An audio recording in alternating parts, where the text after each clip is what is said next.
ایک مسئلہ یہ ہے کہ جن نمازیوں کے لیے کرسی پر بیٹھ کر نماز پڑھنا جائز ہے، کیا ان کے لیے کرسی پر صف کے ساتھ مل کر نماز پڑھنا ضروری ہے، یا صف کے کونے میں بھی کرسی پر بیٹھ کر نماز پڑھ سکتے ہیں چاہے صف وہاں تک مکمل نہ ہوئی ہو؟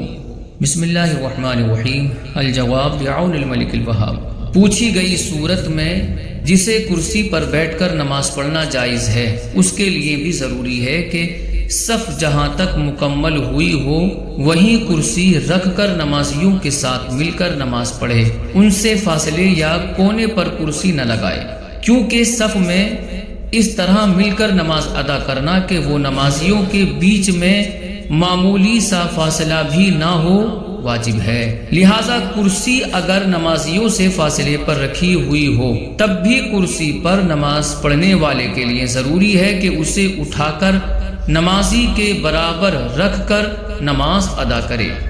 نیز مناسب یہ ہے کہ کرسیاں پہلے سے صفوں کے پیچھے یا کونے پر نہ رکھی جائیں بلکہ الگ سے صفوں کے پیچھے رکھی جائیں، اور جب کوئی ایسا نمازی آئے جسے کرسی پر نماز ادا کرنا جائز ہو تو وہ وہاں سے کرسی اٹھا کر صف میں جہاں تک نمازی پہنچ چکے ہوں وہاں نمازی کے برابر کرسی رکھ کر جماعت میں شامل ہو جائے۔ صفیں درست کرنے اور صف میں مل کر نماز ادا کرنے کے متعلق حدیث پاک میں حکم دیتے ہوئے رسول اللہ صلی اللہ علیہ وآلہ وسلم نے ارشاد فرمایا کہ تم لوگ ایسی صفیں کیوں نہیں باندھتے جیسی صفیں فرشتے اپنے رب کی بارگاہ میں باندھتے ہیں؟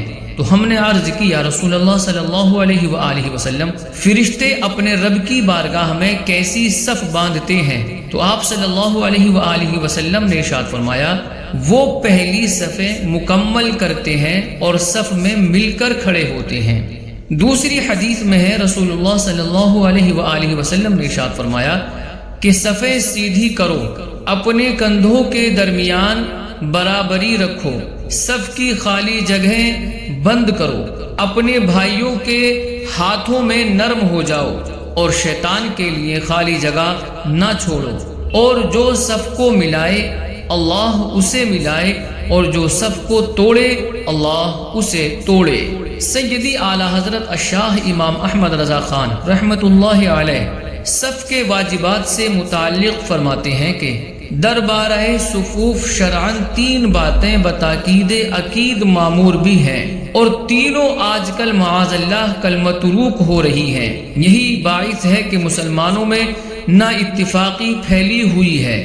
اول تصویر کہ صف برابر ہو، خم نہ ہو، کج نہ ہو، مقتدی آگے پیچھے نہ ہو، سب کی گردنیں، شانے، ٹخنے آپس میں محاذی یعنی برابر ایک خط مستقیم یعنی سیدھی لکیر پر واقع ہوں۔ دوم اتمام کہ جب تک ایک صف پوری نہ ہو دوسری نہ کریں۔ سوم تراس یعنی خوب مل کر کھڑا ہونا کہ شانہ سے شانہ یعنی کندھے سے کندھا چھلے، اور تینوں امر شرعاً واجب ہیں۔ واللہ اعلم تبارک و تعالی ورسولہ اعلم صلی اللہ علیہ وسلم۔